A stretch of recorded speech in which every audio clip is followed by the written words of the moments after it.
제가 몇 주 동안 여러분과 기도에 대한 말씀을 나누려고 하는데요. 오늘은 기도하는 사람 에스더를 살펴보고자 해요.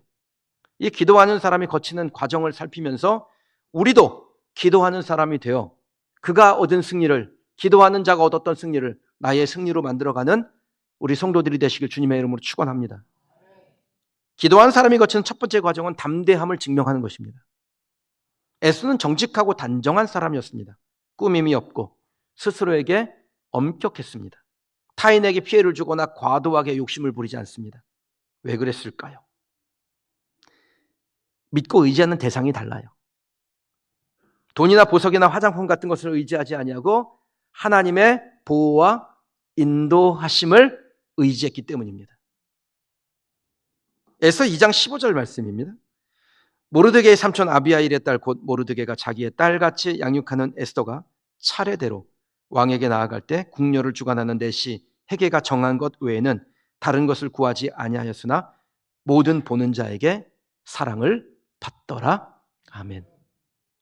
그럼 에스더가 페르시아의 왕비를 뽑는 경연에 나가게 되었는데 경쟁자들이 한둘이 아닙니다. 이 페르시아는 127개의 도로 구성이 되어 있어요. 그러니까 적어도 각 도에서 한 명씩만 출전했어도 127대 1의 경쟁을 뚫어야 왕후가 되는 것입니다. 에스더의 경쟁자들은요, 어떻게든지 더 아름답게 보이기 위해서 경쟁력을 높이려고 혹은 왕비가 되지 못했을 때를 대비하기 위해서 그 왕후 선정 행사를 주관하는 관리에게 자기에게 배정된 것보다 더 많은 것을 요구했습니다. 안 줄 수 있나요? 그가 왕후가 될지도 모르는데 보험 들어야지요.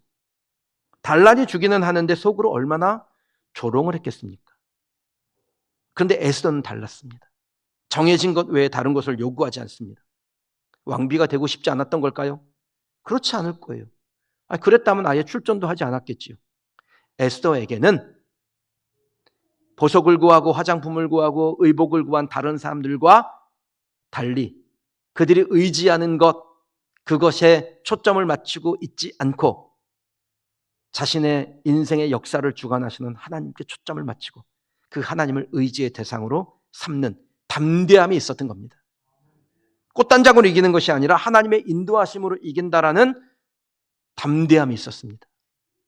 사랑하는 성도 여러분, 담대함이라는 것은 하나님을 믿고 하나님께 맡기고 나에게 주어진 상황에 정당하게 정직하게 최선을 다할 때 생기는 것입니다. 그래서 이 담대함은 언제 생기냐면 기도할 때 생겨요. 내가 하나님 앞에 기도할 때 사람은 담대함이 생겨요. 기도의 본분은 아시죠? 아무리 두려운 일이 있어도 일단 기도의 자리로 나가서 기도하고 나오면 하겠다, 되겠다, 담대함이 생깁니다.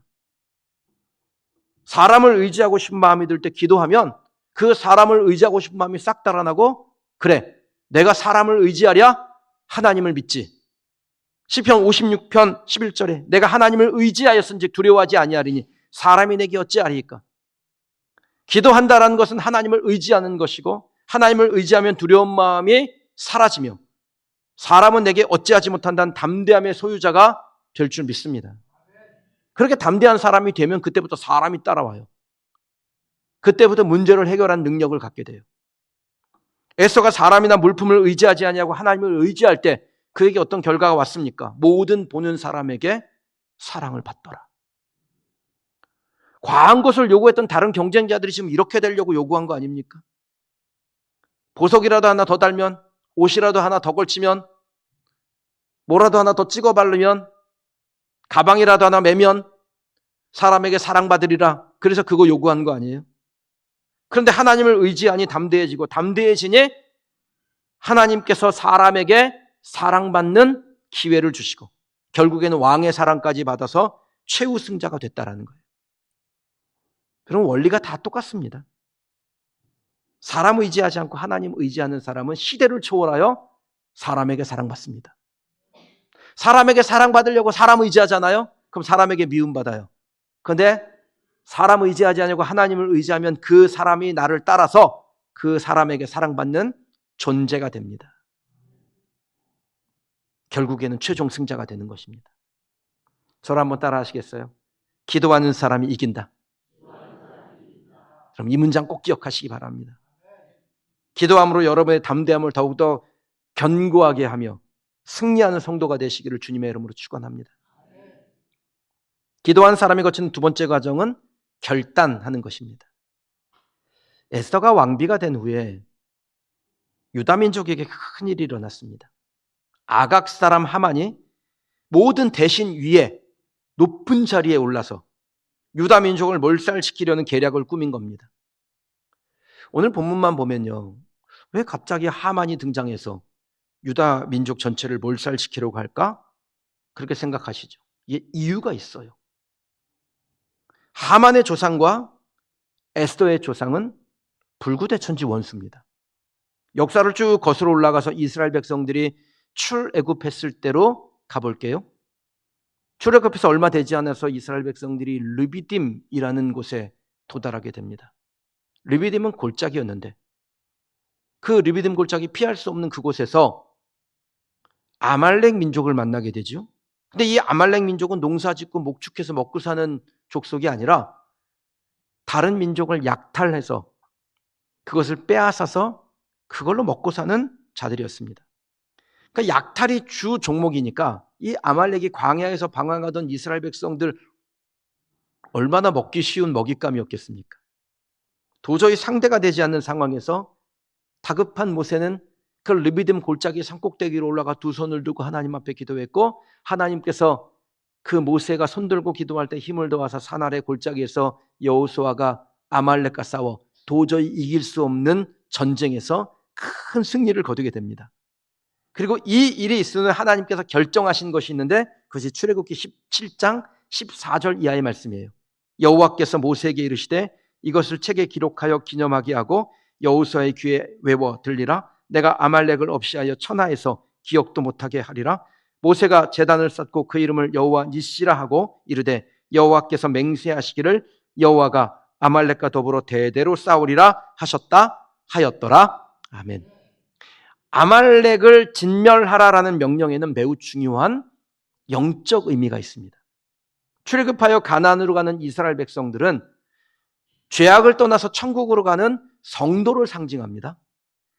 이스라엘 백성들을 공격하되 뒤로 처진 노인과 여인들과 젖먹이를 공격한 아말렉은 천국으로 가는 성도들, 연약한 신자들을 공격해서 하나님의 백성에게서 떨어지게 하려는 사탄을 상징합니다. 그러므로 아말렉을 진멸하여 하나도 남기지 말라라고 하시는 하나님의 명령은 사탄과의 영적 전쟁에서 승리할 것을 요구하시는 하나님의 명령을 상징적으로 표현한 거예요.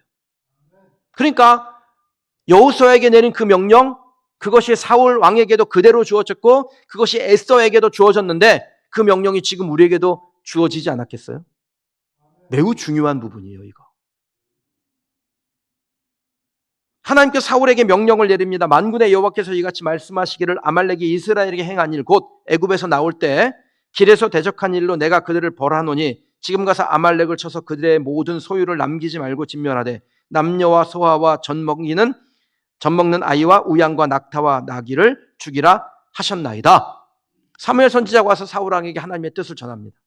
그런데 사울 왕이 아말렉과 싸워서 큰 승리를 거둔 후에 마음이 흔들렸어요. 다 진멸하라라는 이 영적 의미가 담겨져 있는 하나님의 명령을 이행하지 않고 좋은 것을 남겨둡니다. 심지어 아말렉의 왕도 살려둡니다. 그의 핑계는 좋은 것 남겨서 하나님께 제사 지내려고 했습니다. 왕을 사로잡아가지고 엄지가락을 다 잘라가지고 하나님 민족의 위대함을 드러내보고 싶었습니다. 이거였어요. 이때 유명한 말씀이 나오죠. 순종이 제사보다 낫고 듣는 것이 숫양의 기름보다 나으니. 아말렉 민족을 이때 진멸했어야 됐는데 사울의 배반으로 이행되지 못했지요. 그리고 그 실수가 에스더 때에 와서 문제를 일으킵니다. 유다 민족을 진멸시키려는 이 하만에 대해서 성경이 뭐라고 표현하는지 한번 확인해 볼게요. 에스더 3장 1절 말씀입니다. 그 후에 아하수에로 왕이 아각 사람 함무다다의 아들 하만의 지위를 높이 올려 함께 있는 모든 대신 위에 두니. 하만은 아각 사람 함무다다의 아들이라고 나오죠. 그러니까 하만의 조상은 아각이라는 겁니다. 그럼 이 아각은 누굴까요? 사무엘상 15장 9절 말씀이에요. 사울과 백성이 아각과 그의 양과 소의 가장 좋은 것 또는 기름진 것과 어린 양과 모든 좋은 것을 남기고 진멸하기를 즐겨 아니하고 가치 없고 하찮은 것은 진멸하니라. 여기에 아각이라는 이름이 나옵니다. 아각은 아말렉 왕을 아각이라고 불러요. 애굽의 왕을 바로라고 부르고 로마의 왕을 아우구스투스라고 부르고 아말렉의 왕은 아각이라고 부릅니다. 그러니까 에스더에서 나오는 아각 사람 하만은 아말렉의 대표자를 칭하며 그의 대척점에 있는 에스더는 하나님의 백성의 대표자를 의미하죠. 아각 사람 하만은 그 시대에 하나님의 일을 대적하는 사탄을 상징하고 유다 민족 에스더는 그 사탄과 싸워 승리하는 예수 그리스도를 상징합니다. 아각 사람 아말렉 민족 하만이 하나님의 백성과 대적할 때 이스라엘 사람 유다 민족 에스더의 역할은 그와 싸워 승리하여 하나님이 내리신 명령을 종결하는 것입니다. 근데 뭐든지 이행하려고 하면 그게 쉬운가요? 에스더가 왕비라고는 하지만 국정에 관여하기가 쉽습니까? 딱 성품을 보면 김건희도 아니잖아요. 처음엔 주저했어요. 그의 삼촌 모르드에게 민족을 구하라는 요청을 받았을 때 에스더는 왕이 부르지 않았는데 왕에게 나아가면 죽임을 당하는 것이 페르시아의 법이라고 주저했습니다. 성도 여러분, 하나님의 일이라 그래서 쉽게 되는 거 아닙니다. 반드시 역경이 있어요. 아유, 하나님의 일을 하는데 하나님이 돕는데 왜 일이 이렇게 안 돼요? 왜 어려움이 생겨요? 어렵지요. 역경이 있어요. 그래서 뭐가 필요합니까? 하나님 앞에 기도하는 것이 필요합니다. 기도해야 담대해지고 기도해야 결단할 수 있기 때문입니다. 하나님의 역사 어디서 출발합니까? 기도하는 곳에서부터 출발하는 것입니다. 민족을 구하라는 요청에 잠시 주저하는 에스더에게 이미 기도를 시작한 모르드게가 강력하게 다그치죠. 너는 왕궁에 있으니 모든 유다인 중에 홀로 목숨을 건지리라 생각하지 말라. 이때 내가 만일 잠잠하여 말이 없으면 유다인은 다른 데로 말미암아 노임과 구원을 얻으려니와 너와 내 아버지 집은 멸망하리라. 내가 왕후의 자리를 얻은 것이 이때를 위함이 아닌지 누가 알겠느냐. 이때를 위하여 하나님이 너를 거기에 세우시지 않았느냐라는 말씀이에요. 이거 대단한 믿음 아닙니까? 대단한 결단 아닙니까? 헌신하십시오. 만일 자기의 안위를 위해서 하나님의 부르심을 외면한다면 하나님은 다른 일을 통해서 이 일을 행하실 것입니다. 그러나 당신은 멸망할 겁니다. 당신의 지위가, 당신의 재물이, 당신의 모든 것이 이때를 위하여 주신 것 아닙니까? 믿음의 결단으로 에스더를 강력하게 다그쳐요. 저는 이 외침이 지금 이 시대를 살고 있는 저와 여러분의 심령에도 울리고 있다고 믿습니다. 여러분 너무 자신하지 마세요.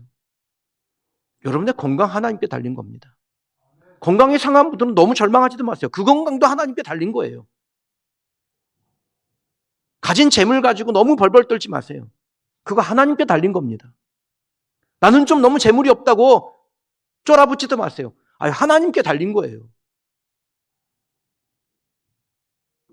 제가 강단에서 헌금 설교 잘 안 하는 편인데 저는 하나님 앞에 구별할 예물 드리는 거 당연하다고 생각해요. 그래서 안 하는 거예요. 당연한 거라.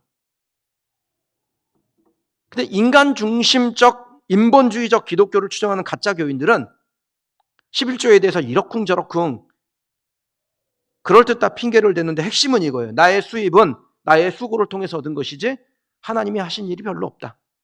하나님은 절대 나보다 중요할 수 없다. 이 세상에서 가장 중요한 건 나 자신이다. 하나님은 나를 위해 존재한다. 이게 인본주의적 기독교입니다.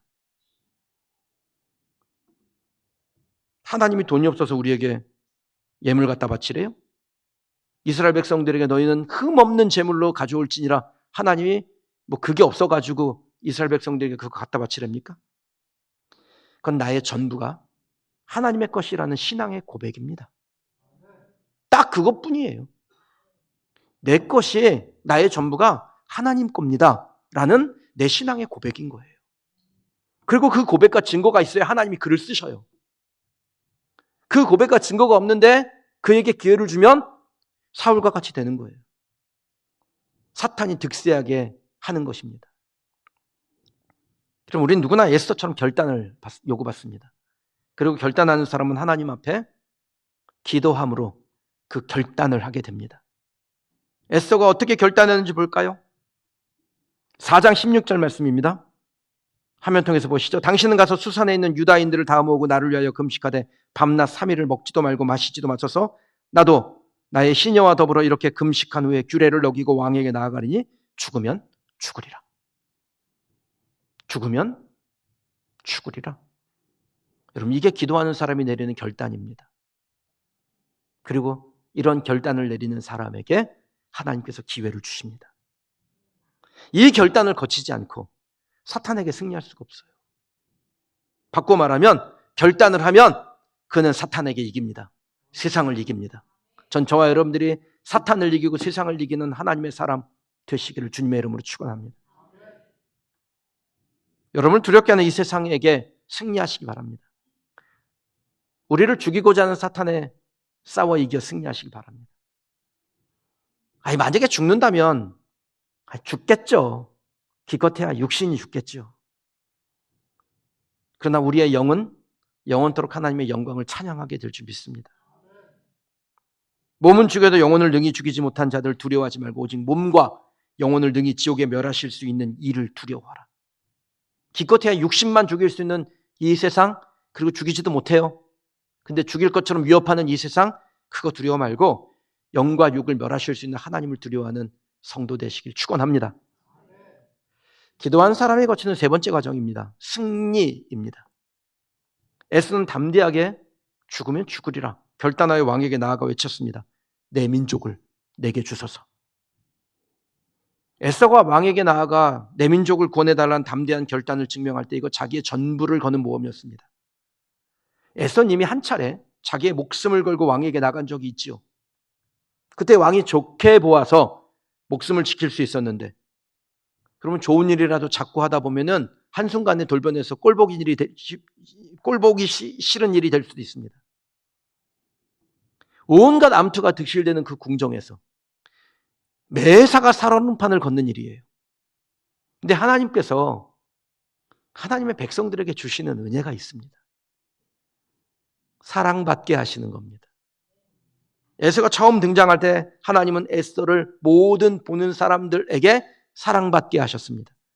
왕으로 결정될 때 은총을 입게 하셨다라고 기록했습니다. 왕의 부름이 없이 왕에게 나아갈 때도 왕이 그 선것만 봐도 사랑스럽게 여겼다라고 하셨습니다. 오늘 본문에도 에스더가 간청한 후에 왕의 분노가 에스더의 대적에게로 향하죠.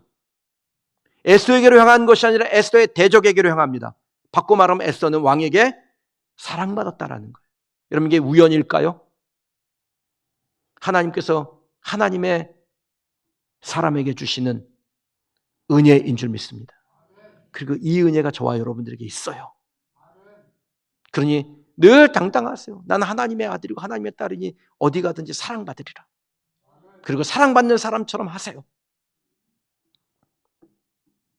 여러분이 하나님의 자녀라면 아버지를 믿어야 됩니다. 하나님 아버지를 믿는 저와 여러분 되시길 축원합니다. 저는 직업이 목사잖아요. 목사는 매사에 객관적이고 한쪽 편에 서지 않고 균형감을 잃지 않습니다. 근데 그런 목사도 아버지의 위치로 가면 매우 주관적이고 한쪽 편에 서고 편파적이에요. 내 아이는 내가 지킨다. 이게 발동되는 겁니다. 우리가 하나님께 어떤 존재입니까? 하나님은 우리에게 어떤 분이십니까? 하나님은 우리의 아버지인 줄 믿습니다. 그렇다면 그 아버지께서 자녀인 우리에게 객관적이고 전혀 균형감을 잃지 않는 태도를 취하실까요? 아니면 내 편에서 주관적으로 편파적으로 대하실까요? 육신의 아버지도 자기 자식에게 객관적으로 내가 볼 때 딱 너는 아니야 이러지 않잖아요. 아무리 못난 새끼라도 내 새끼는 50점 딱 주고 들어가는 거 아닙니까? 근데 하나님께서, 아버지 되신 하나님께서 그 아들과 딸에게 어떻게 대하시겠어요? 그건 딱 정해진 거 아니에요. 그 아버지를 믿으라는 거예요. 아멘을 할 때 집에서 하지 마시고, 그리고 여기서도 좀 하시고.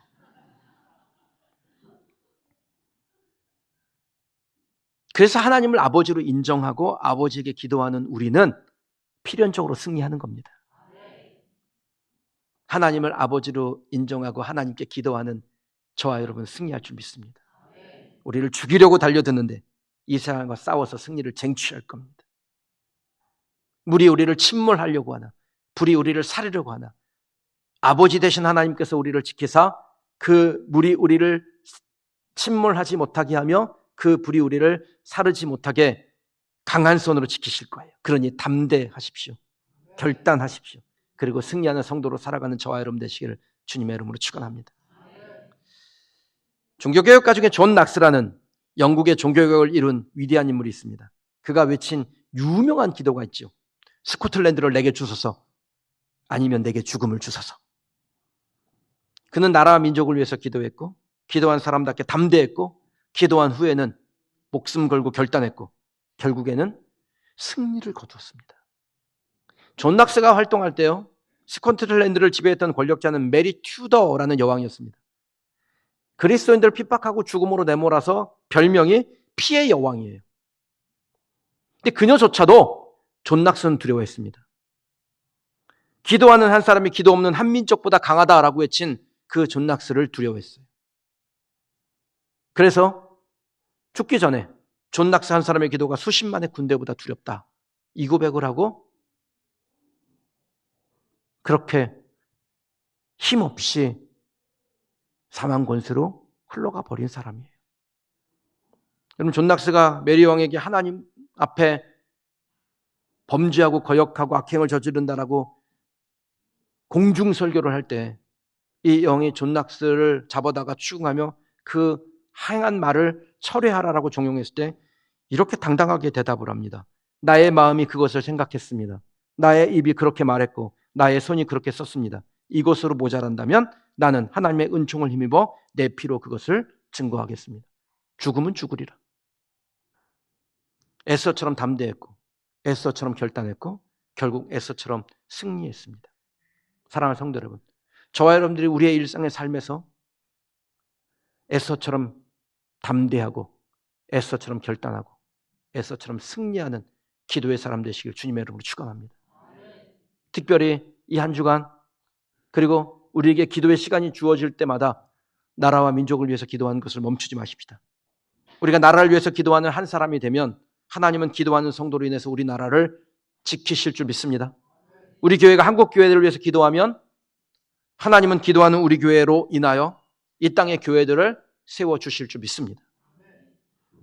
저와 여러분이 우리 교회를 위해서 기도하면 우리 성도들 한 사람 한 사람 연약하여 쓰러지지 않냐고 그들을 담대하게 하고 그들을 결단하게 해서 승리의 찬가를 부르게 하실 줄 믿습니다. 오늘 이곳에 하나님께서 우리에게 주신 이 말씀 꼭 들어야 돼서 보내신 분들이 계셔요. 하나님의 말씀 마음에 새기고 내가 다시 기도의 자리로 가서 담대하게 결단하여 승리를 얻으리라. 이 믿음의 고백을 하는 성도들 되시길 축원합니다. 우리나라를 지키신 하나님 그 위대하신 주권을 신뢰하며 내 민족을 내게 주소서 에스더의 기도를 끝까지 우리의 입술에 담아 하나님께서 우리 민족에게 주신 제사장 나라의 사명 땅끝까지 이뤄 복음 증거하는 그 사명 감당하는 이 민족 되게 하소서. 우리의 미래를 위해서 기도하는 저와 여러분이 되시길 바랍니다.